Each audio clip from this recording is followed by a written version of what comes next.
Welcome to the Cult of Domesticity podcast, where two best friends tell each other stories about history, true crime, and other shenanigans. I'm Courtney. I'm Ashley. And Ashley's back! Yay! You dug out of your igloo? I mean, there's a driveway, so yeah. Yeah, it was just, we got I'm really bad at estimating snow depth, so anywhere from 14 to 18 inches of snow overnight, basically. So that was fun. And then my dad fell and broke his arm up near his shoulder, so that was the day that we were supposed to record last week, and I was like, I should probably worry about him and his injury. So shout out to Rachel for being the real MVP there. And being horrified. Yeah, that too. Especially because she is the most innocent child. And I tend to make her either watch or listen to things that will scar her. Someone's got to, right? I just remember I took a history and film class, and I was watching this. I would just watch films, and she goes, I never knew what was happening because you were always yelling at your screen, and then there's just foreign languages. You do watch TV pretty aggressively. So just imagine like Ashley and my conversations, but more aggressive. And one-sided because you're just screaming at the television. Yeah. I can't do it at home because apparently it's not okay to yell at Game of Thrones. How else are you supposed to watch that, though? Well, my dad decided to sit down and watch, like, I was watching the new season, and he was sat next to me, and I'm, like, yelling at the screen. I'm like, no, what are you doing? Stop being an asshole. Which can apply to so many characters. I mean, all of them. But there are, like, 5 seasons of pent-up aggression there leading into the season that we were just on. Yeah. So, and he's like, hey, I'm trying to watch it. I'm like, you don't know what's happening. You're not doing it right. I refuse to watch the first 2 seasons with my father. It's a bit too awkward. Yeah. Yeah, I don't need to starve myself.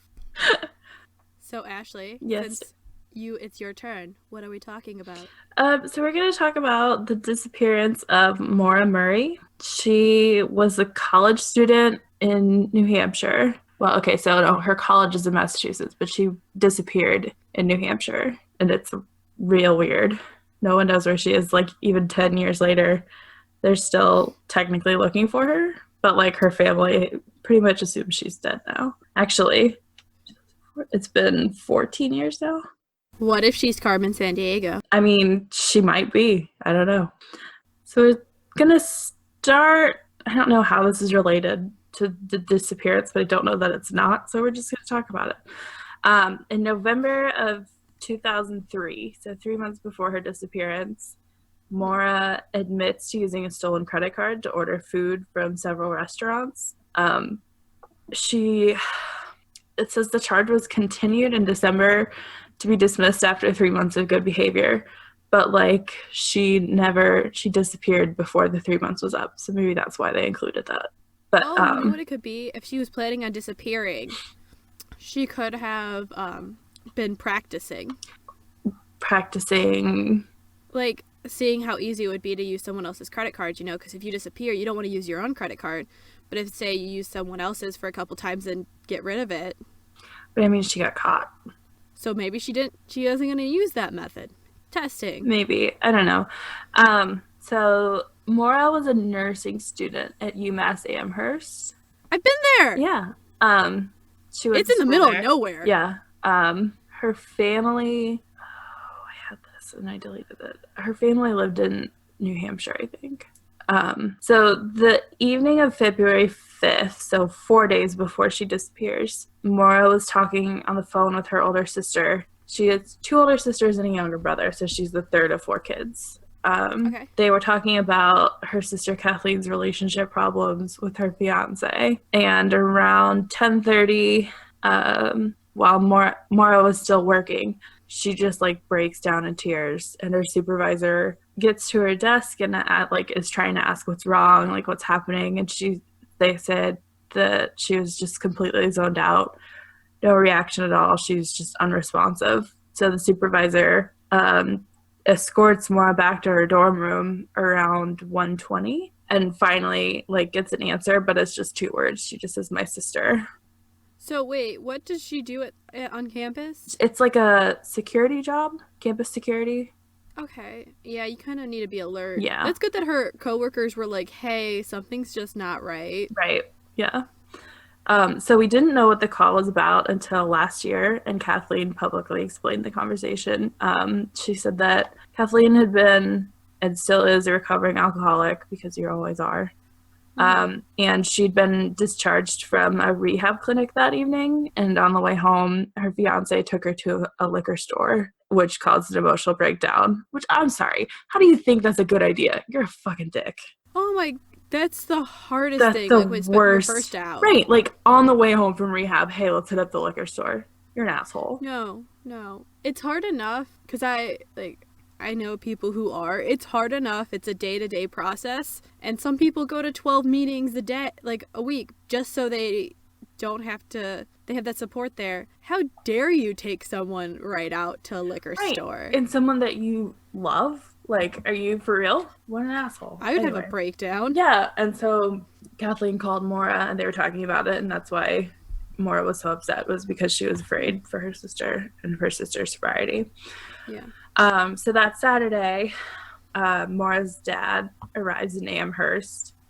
He says that they went car shopping that afternoon and then went to dinner with one of Maura's friends. She drops her dad off at his motel room and borrows his car to go back to campus to attend a dorm party, which I kind of love. She gets there at like 10:30, and then she leaves at about 2:30 the next morning. Oh, I forgot about this part. So about an hour later, on her way back to her dad's motel, she hits a guardrail on Route 9 in Hadley and caused like $10,000 worth of damage to her dad's car. Fuck. Yeah. My dad would not. Oh my god. I wouldn't even know what to do. I'd probably hide. I'd flip out. So the responding officer writes an accident report. There's no documentation of sobriety field tests being conducted. So like, she may have been hammered, she may not have been. We don't know. So he takes her back to her dad's motel room, and she stays in his room the rest of the morning. She calls her boyfriend from her dad's phone at like 4:49, but we don't know a whole lot about that phone call. And in the morning, or like what time? Like is it? 4:49 a.m. Damn. So yeah, in the morning. So she's had a rough night. Yeah. So later that morning, Fred, the dad, learns that the damage will be covered by his auto insurance. So he rents a car, drops her off, and heads back to Connecticut. So her parents are divorced.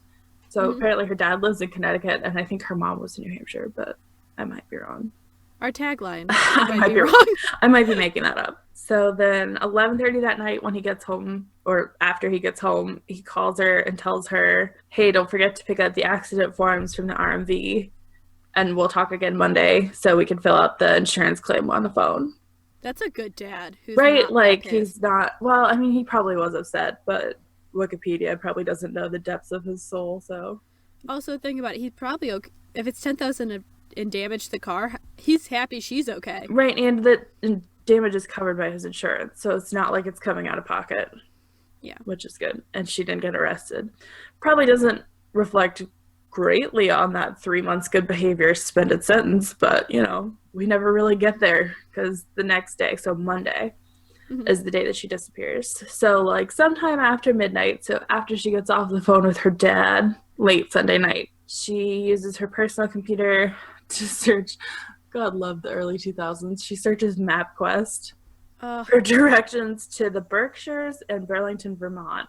Can I just say, I know people who still use MapQuest. Oh, sweet baby angels. Why? Do they use Netscape to get there? What happens? No, it's my great aunt. She just likes it better. Oh, okay. Well, she's in her 80s. Let's let her have it. We'll just let her have that one then. She's actually very technologically savvy, you know, an 80-year-old with a smartphone and knows how to, like, text better than my mom. That's not saying a whole lot. I love Kitty, but all right. Anyway, so the first reported contact Maura has with anyone February 9th, the day of, was at 1 p.m. She emails her boyfriend, I got your messages, but honestly, I don't feel like talking to much of anyone. I promised to call today, though. She'd also made a phone call inquiring about renting a condo in the same Bartlett, New Hampshire condo association where her family had vacationed in the past, but she didn't end up renting it. They have, like, some detailed phone records on this girl. because there's also like a phone call at 1:13 that says she called a fellow nursing student for reasons unknown. Why did I need to know that? Did she have a cell phone? Or I don't know. It doesn't say. So when she called her boyfriend from her dad's phone, that was a cell phone, but I don't know. she might have not had one yet. So she might have had a room phone. That might be why it was so detailed. Maybe. They could just, like, landlines, it's a lot easier to pull them up. Yeah, that's true. So 11 minutes after this random phone call to a fellow nursing student, so 1:24 p.m. Monday, she emails a work supervisor of the nursing school faculty that she'll be out of town for a week due to a death in her family, except no one in her family had died. And like when they asked her family about it, they were all like, "What? What are you talking about? No, we don't know anything about that." She said she'd contact them when she returned, and then she calls again about booking hotels in Stowe, Vermont, which like that lasted about 5 minutes. So she may have actually booked a hotel in Stowe. I'm not sure. It doesn't say. But basically she's looking to get the hell out of Dodge because like the Berkshires pretty far from, well, relatively in the Midwest, not that far, but like pretty remote. Stowe, Burlington, like these are places that people vacation like to get away from stuff. So she's trying to get out. She calls her boyfriend at like 2:18 and leaves a voice message promising to talk later. She packs clothing, toiletries, textbooks, and birth control pills in her car. I like this girl. She's planning to get the hell out of Dodge, but she's still good at stud. Right. She's like, I'm gonna do my homework and take my birth control. We're doing great. At least I have something to make me feel like I have my life together. Right. So later when they search her room, they discover that a lot of her belongings are like packed in boxes and like she took the stuff down off the walls. They don't know whether she did it that day, but like they're pretty sure she did it at some point between Sunday night and Monday morning. And then there was like a printed email to her boyfriend indicating that they were having some troubles in their relationship, which why would you, that seems weird to me. Like, why would you print out that email in the first place and then leave it on top of your packed boxes if you printed it out for a reason? Like, that, I don't understand that. So let's say she's planning to leave school. That's clear. Yeah. You pack your boxes, you're planning to leave school. Yeah. Why she would print out an email? Unless she felt like maybe he would do something to her, but then like why would you leave that on all of your shit? Why would you not? I don't know. It just, none of this makes sense to me. Unless she wanted people, like whoever like saw the boxes, like say your RA comes and checks on you, to kind of be like, no, don't, I'm having problems with him, don't tell him, kind of a thing. Oh, maybe. But then why would you not just write that on the, anyway, I don't know. Because she's angsty, obviously. Maybe because we were super close to our RA. Like, it's just, why would you not just tell them? Like, hey, this guy's being a dick. Don't tell him I'm leaving. I don't know. Anyway, all right. So maybe she's also scared. Like, that seems like something, if you're scared that you don't want people to know, you make up a bunch of excuses, and some of them might be true, but... Yeah, that's true. All right. So we know that around 3:30 p.m. she drives off campus in her black 1996 Saturn sedan. Woo-woo! The classes at the university had been canceled that day due to a snowstorm. So 10 minutes after she leaves, she takes out $280 from an ATM. She was alone, which we know because of closed circuit footage. She buys like $40 worth of booze. So you're going to love this. At a liquor store nearby, she buys Bailey's Irish Cream, Kahlua, vodka, and a box of Franzia wine. This is my kind of girl. That is such a weird... It's a weird combination. But yeah. Like, the vodka's like, I'm gonna get hammered, but the Franzia's like, I would like to get wine buzz cheap. And then she's just gonna make some very, very fun coffee as well. With the Irish Cream and Kahlua. So again, she was alone when she made that purchase because the security footage shows. That's gonna eat half of your budget she just pulled out. I mean, 280, she blows 40 of it on booze. That's like... That's, no. Not great. That's a little more than that. No, it says she spent $40 on alcoholic beverages. Damn it! I'm mad now. Can booze prices go back? Right. I could spend $40 on Between 2 bottles. Bailey's and Kahlua alone now, that's like, boom, half of that done. Although Franzia is not that expensive, so... Franzia... It's about $20. For a box but of it's like, Franzia? Really? it's like, but that's like 2 to 3 wine bottles in there. All right, so she leaves the liquor store. She does also pick up the accident report forms from the RMV. So she planned on talking So to her like, dad, then. yeah. So like she clearly didn't plan to disappear for forever. Maybe just like a day or two. So she leaves Amherst at like 3:50. They assume she took 91 North. She called to check her voicemail at like 4:37, which is the last recorded use of her cell phone. So she does have a cell phone. Okay. There's no Well, then they indication. must have found her cell phone. Or, no, cell phone records, you can get them where they tell you who you call. I'm not sure. Says to date, there is no indication she had informed anyone of her destination or evidence she had even actually chosen one. So she could be going pretty much anywhere. At 7, sometimes after 7 p.m., a Woodsville, New Hampshire resident hears this loud thump outside of her house. Mm-hmm. And so she looks out the window. She sees a car up against a snowbank along Route 112, pointing west, but on the eastbound side of the road, so facing the wrong way. So she calls the sheriff's department in Grafton County at like 7:27 to report the accident. According to the 911 log, the woman claims to have seen a man smoking a cigarette in the car, but later she says that she's not sure it was either a man or a person smoking a cigarette, but maybe like what had appeared to be a red light glowing from inside the car, so maybe from a cell phone. And about the same time, another neighbor sees the car as well as someone walking around the vehicle, and witnesses a third neighbor pull up alongside the vehicle. So the neighbor who pulls up and stops is a school bus driver on the way home, and like he notices that she's not bleeding or visibly injured, but like she's clearly cold and shivering. So he's like, "Hey, do you want me to call for help?"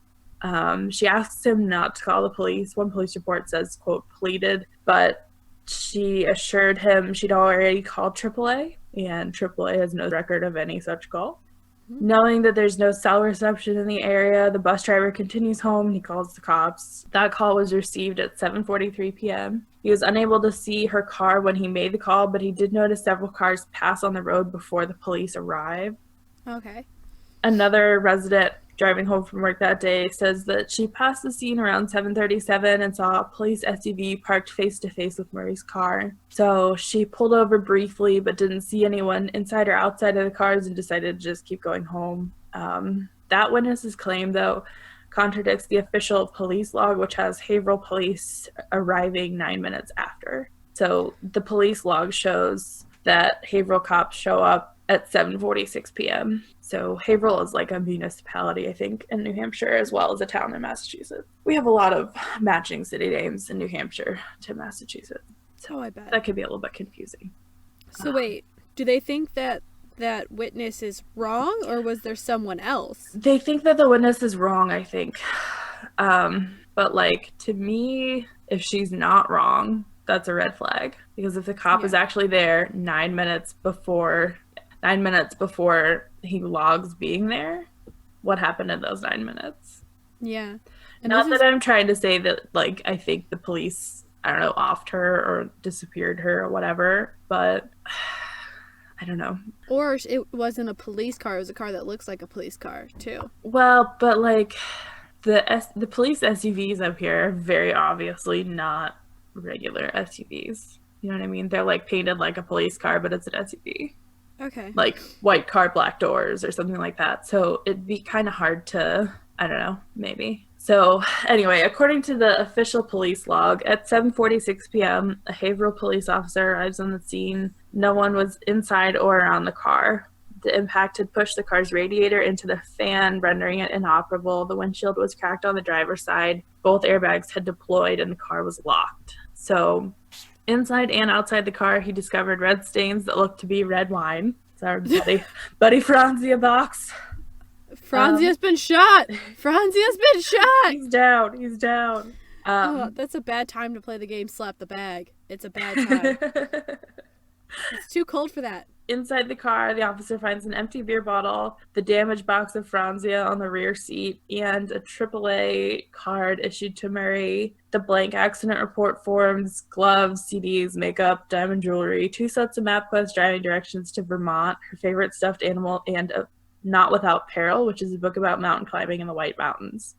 What he doesn't find Murray. are, Maura, her debit card, credit cards, and cell phone, none of which had been located or used since her disappearance. They also later reported some of the bottles of purchased liquor were also missing. So, like, I don't know. I don't even know. I love the idea that, like, she crashes the car and is like, Takes you know what? only the Fuck necessities. this. I'm out. I'm taking my credit cards, my phone, and my bottle of Kahlua, and I'm leaving. But then that makes me sad because, like, what if she was drunk and falls somewhere and then just freezes? That's fucking awful. Yeah. But then she probably wouldn't have made it that far on foot, so they would have found her. Anyway, this is another one of my seemingly trademark unsolved disappearance stories because we have no fucking idea what happened. So journalist Joe McGee, writing for the Quincy, Massachusetts Patriot Ledger, summarized the incident as follows. At a hairpin turn, she went off the road. Her car hit a tree. At that point, a person came along who was driving a bus. It was a neighbor. He asked if she needed help. She refused. About 10 minutes later, police show up to the scene and Maura Murray was gone. There's an alleged sighting of her after, like, that night after the accident, but then nothing. So between 8 and 8:30, a contractor returning home from Franconia saw a young person moving quickly on foot eastbound on Route 112, about 4 to 5 miles east of where her vehicle was discovered. He noted that the young person was wearing jeans, a dark coat, and a light-colored hood. He didn't report it to police immediately due to his own confusion on the dates, only discovering 3 months later when reviewing his work records that he'd seen the young person the same night she disappeared. So he didn't realize that the night that he saw her was the night that she vanished. Okay. Until like 3 months later when he was going back over his paperwork and he's like, oh shit, yeah, that was the same night. I should probably report that. I mean, if you think about it, you see it, you're like, that's really weird, and you keep going. And like, I see people, like, this week I've seen like 2 or 3 people walking along the road up here and I'm just like, dude, it's snowing. What are you doing? But like, I wouldn't think of it as like, oh, they probably wrecked and like all of this. I don't know. It's not that unusual, but it's unusual enough that like if you saw it on the news that night, you'd probably be like, oh shit, maybe I should tell someone about that. Oh yeah, where I live, you definitely think it was weird because there's no sidewalks. No, there's not here, but people just like walk along the shoulder. Nope. Our speed limits are all like a 45, so if you get hit, you're taken out and you're gonna go, and you can't really go anywhere except for in a ditch. In the summer you see people walking, but yeah, I mean here too, like the road that I've seen people on is sort of like Route 112. It's 128, I think, where I saw them, and it's like, yeah, that's a 35-40 mile an hour speed limit there. People just kind of walk along, but the shoulder is pretty wide, so it's not like they're like right at the edge of it's not a great life decision, but if you have no way else to get there, because there's not like public transport up here really, unless you're heading into Boston. So yeah, no, mine's like the ways I had to get to when you lived in Dayton, the way I had to get to your house, some of the roads are like that, and people like, there's no shoulder really. Like, even by my house, there's no real shoulder. So if someone pulls over to the side, you're blocking traffic. Yeah. We joke we have like 500 feet of sidewalk. And it leads to Drug Mart. Everything leads to Drug Mart. All right. So the responding officer and the bus driver drove the area looking for Murray. Just before 8 p.m., EMS and a fire truck arrived to clear the scene. By 8:49, the car had been towed to a local garage. At about 9:30 p.m., the responding officer left. A rag believed to have been part of Maura's emergency roadside kit was discovered stuffed into the Saturn's muffler, which, that's fucking weird. That's weird. Yeah. Who does that?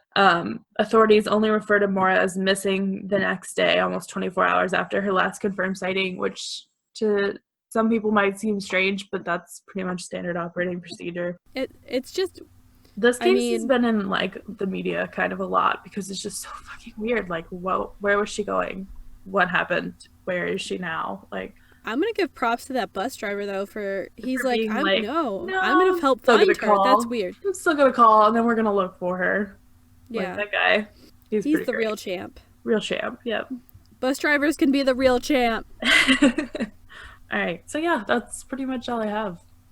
So, do they have theories about where she went, or? Not really, because she looked in such different, like, the Berkshires, Vermont, they're not that close to each other. Like, not where she was looking in the Berkshires anyway. And then, like, she also looked in New Hampshire for a place, but, like, they never confirmed that she booked anywhere. So they don't know what, they don't know. So, no idea. Yeah, it's just weird. Especially, like, so the route that the one guy saw her walking on, which was 4 or 5 miles away? Yeah.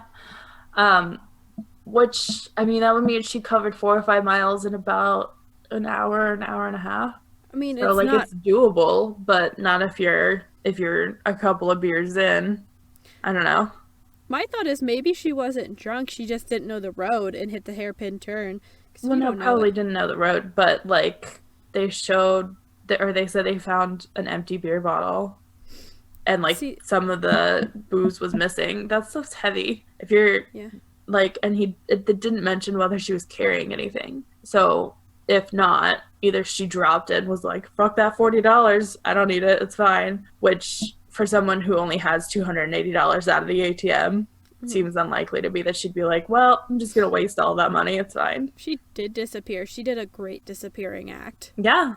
But then the question remains, if she did, why? Yeah. I don't know. Did they ever say what the problem with the boyfriend was? Not in any detail that I could find. Just that there was some hint of trouble in their relationship.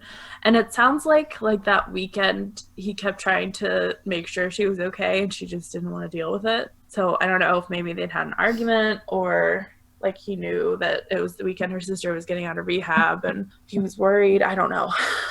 It could be a lot of things. And I mean, the thing is, I don't know if there are any abandoned cabins or stuff like that around where she crashed, because I mean, it sounded like it was a fairly settled residential area. Like, I'm not sure now, because I only really know this area where I'm in, and even that, not super great. But it sounded like, I mean, there were 3 neighbors who either saw or came upon this pretty quickly, the scene of the accident. So it's not like there weren't people around. Yeah. I don't know. The muffler thing is just weird. Yeah, so, like, that sounds to me like either she did it herself on purpose, planning to do who knows what, or someone did it to sabotage her. And in that case, how does that relate to her hitting the snowbank? Like, I don't understand how. And the fact that it was from her own emergency first aid kit bothers me, because that means either she had to dig out the kit, tear up the rag, stuff it in the muffler, or someone else knew where the kit was, broke into the car, knew there was a rag in there, was like, yep, this'll work, and then shoved it in the muffler themselves to fuck with her. Yeah. So either way, that's not great. That's not great, because that means that they also could have been following her. Yeah, waiting for it to happen. So, I don't know. Not great. Yeah, so let us know your theories. There's we're several. stumped. We've come up with like 5, and none of them seem 100% plausible. So I'm going to go with aliens. You know what? Fuck it. I'm going with aliens. So now we're going to go and thank all our wonderful people who reviewed us this past month. Do you want to go first? Or do you want me to go first? I'll go first. Okay. I think you went first last time. So the first one is D Brown 34 from USA. Thank you. Then we have Chelsea from Based on a True Crime from... She's actually from Ohio, so hey! And then All Crime No Cattle podcast. I don't think they're from Ohio. They're from Texas. Yeah, I was going to say that. I feel like that's Texas. Our good friends from Australia, Brett and Morgan. What's up? Landshark 424. Pretty sure she's from Ohio, too. I think that's Rachel, right? Yeah. The nickname I gave her. Oh, I'm so sorry. Thank you, Jenna Marbles, for that idea. Landshark. Because that's how she got that nickname, I think, was we were watching that video and you were like, Rachel's a landshark. Rachel was a landshark, still is. She's awkward like a landshark. Okay, I'm going to apologize. I'm going to mess this one up. Absuanen from the U.S. Thank you. Pizzali. I'm pretty sure I messed that one up too. Sorry, but thank you. Of Myth and Mercy podcast, thank you. And Lindsay from 33% Pulp, thank you. And we love you. We I'm gonna just say their first book they do is about giant crabs. So Go listen. What? What is? Yeah. Oh, I love it. Okay. Oh, it's so good. Bossy Pants 16. Thank you very much. I appreciate all the Bossy Pantses. Is that really the plural of Bossy Pants? Bossy Pantses? Yeah. All right. Good Nightmares from Australia. Thank you. Something cheeky. Ooh. From the US. Thank you very much. We try to be cheeky. It doesn't always work out. No. Gallus Girl from the UK. Thank you. It's another great podcast about women in history from the UK. And then our superstar Twitter follower, I'm going to mess this up, Shadira Anastasia Natasha Monsanto Williams from the Netherlands. What's up? We appreciate you. You win the best series of first names contest. Yeah. Also the fact that you have, I believe, like, hit us up on almost all our social media. Double gold star for you. Yes. And we love you. Okay. So if you're thinking about offering up a topic, feel free to message us in any form of our communication. But as of right now, thank you for listening to The Cult of Domesticity. We are available on Apple Podcasts, Google Play, Chorus, Spotify, and Podbean. If we're not in your preferred app, first of all, congratulations for listening, because I don't know how you're doing it. But let us know so we can get on that. And remember to rate, review, and subscribe on iTunes or wherever you listen or on anything to help spread the word. Or just force your friends to listen. I mean, that's the most fun way. Just hold them down, put their headphones on, play it. You make it sound like we're some kind of torture mechanism, which I kind of dig, not gonna lie. We are a cult. We also don't have, I don't know, I guess we're your leaders, so whatever you're devotees. Waterboard your friends, make them listen to us, it's fine. If you're into some less violent means of coercion, you can check us out on Facebook and Twitter at Domestic Podcast and at The Cult of Domesticity on Instagram to get the episode tip-off, recipe of the week, and additional information about the week's topics. If you'd like to suggest a recipe or topic, like Courtney said, you can reach out on any of the social media, or you can email us at domesticpodcast@gmail.com. Also, if you reviewed us on something and we didn't shout you out, just send us a screenshot of the review and we'll make sure we get you on that list. Also, we're on YouTube. Oh yeah, I always forget about that. You worked so hard to get us there. Sorry. It's all caught up now, I promise. We have to update I just this. finished. I just did it. Okay, Ashley, high five. High five. Don't actually waterboard your friends. They won't say Yeah, don't do it. It's a bad life choice.